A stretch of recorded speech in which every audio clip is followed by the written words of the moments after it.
എന്റെ മക്കളെ, നാളത്തെ സൂര്യോദയം ഉണ്ടല്ലോ, നമ്മുടെ ലാലേട്ടൻ കൊണ്ടുപോകും. ലാലേട്ടനുള്ളതാണ് നാളത്തെ സൂര്യോദയം. എമ്പുരാൻ ഇറങ്ങിയാണ്, അറിഞ്ഞില്ലേ നിങ്ങള്? നാളെ തകർത്ത് വാരും, തിയേറ്ററൊക്കെ പിടിച്ച് കുലുക്കും. മലയാളത്തിന്റെ 6ാം തമ്പുരാൻ ഇപ്പൊ എമ്പുരാനായിട്ട് മാറാണ്.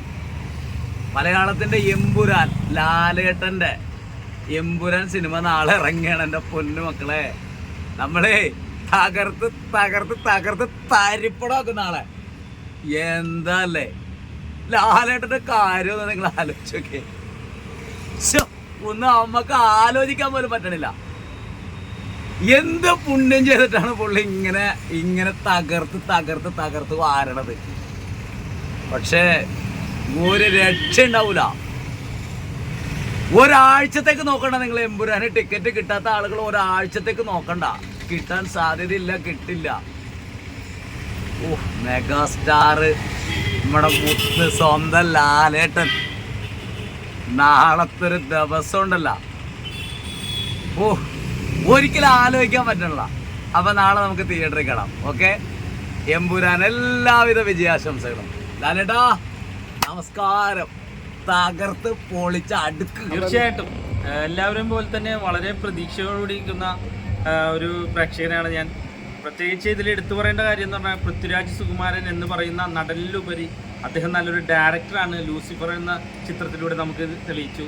തീർച്ചയായിട്ടും പൃഥ്വിരാജും അതേപോലെ തന്നെ നമ്മുടെ മലയാളികളുടെ സ്വന്തം അഹങ്കാരമായ ലാലേട്ടനും കൂടി ചേരുമ്പോൾ തിയേറ്ററിൽ വെടിക്കെട്ട് തന്നെയായിരിക്കും. പിന്നെ അതേപോലെ തന്നെ എടുത്തു പറയേണ്ടതെന്ന് പറഞ്ഞാൽ ഇതിൽ നമ്മുടെ തൊട്ടതെല്ലാം ഹിറ്റാക്കുന്ന ടൊവിനോ തോമസ്, അതേപോലെ മഞ്ജു വാര്യർ, അവരെല്ലാവരും, അതേപോലെ ഇന്ദ്രജിത്ത് സുകുമാരൻ, സായ് കുമാരേട്ടൻ, അങ്ങനെ ഒരുപാട് ആർട്ടിസ്റ്റുകളുണ്ട്. പിന്നെ ഇതിലൊരു സർപ്രൈസ്, സസ്പെൻസ് ആക്കി വെച്ചിരിക്കുന്ന ഒരു സർപ്രൈസ് മലയാളികൾക്ക് ഉണ്ട് എന്നുള്ളത് നമുക്ക് കാണാൻ സാധിക്കുന്നുണ്ട്.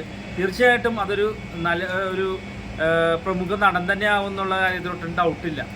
പിന്നെ ഇതിൻ്റെ സ്ക്രിപ്റ്റ് മുരളി ഗോപി, അദ്ദേഹം നല്ലൊരു സ്ക്രിപ്റ്റ് റൈറ്റർ ആണെന്നുള്ളത് തെളിയിച്ചിട്ടുണ്ട്. ലൂസിഫറൊക്കെ നമുക്ക് അത്രയും നമ്മൾ ആകാംക്ഷയോടുകൂടിയും കൈയടിച്ചും വളരെ രീതിയിൽ ആസ്വദിച്ച് കണ്ട ചിത്രമാണ്.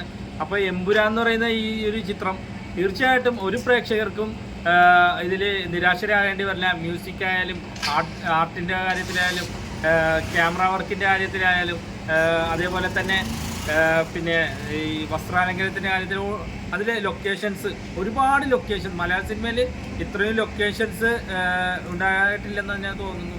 അതേപോലെ തന്നെ ആൻ്റണി പെരുമാൾ എന്ന് പറഞ്ഞ പ്രൊഡ്യൂസർ, അദ്ദേഹം വളരെ ലൊക്കേഷനിലെ കാര്യത്തിൽ ഒട്ടും വിട്ടുവീഴ്ച ചെയ്തിട്ടില്ല. പൃഥ്വിരാജ് സുകുമാരൻ എന്ന് പറയുന്ന ഡയറക്ടറിൻ്റെ ഒപ്പം നിന്ന് ചെയ്തതെന്നുള്ള നമുക്ക് ഇൻ്റർവ്യൂവിലും ഇതിൻ്റെ വാർത്തകളിലൂടെയും നമുക്ക് കാണാൻ സാധിച്ചു. തീർച്ചയായിട്ടും അതിൻ്റെ എല്ലാ ഇതും മലയാളികൾക്ക് ഒരു പുതുമ തന്നെ ഈ ഒരു ചിത്രം സമ്മാനിക്കുന്നുള്ള കാര്യത്തിലൊട്ടും ഡൗട്ടില്ല. ഒരുപാട് ആർട്ടിസ്റ്റുകളുണ്ട്.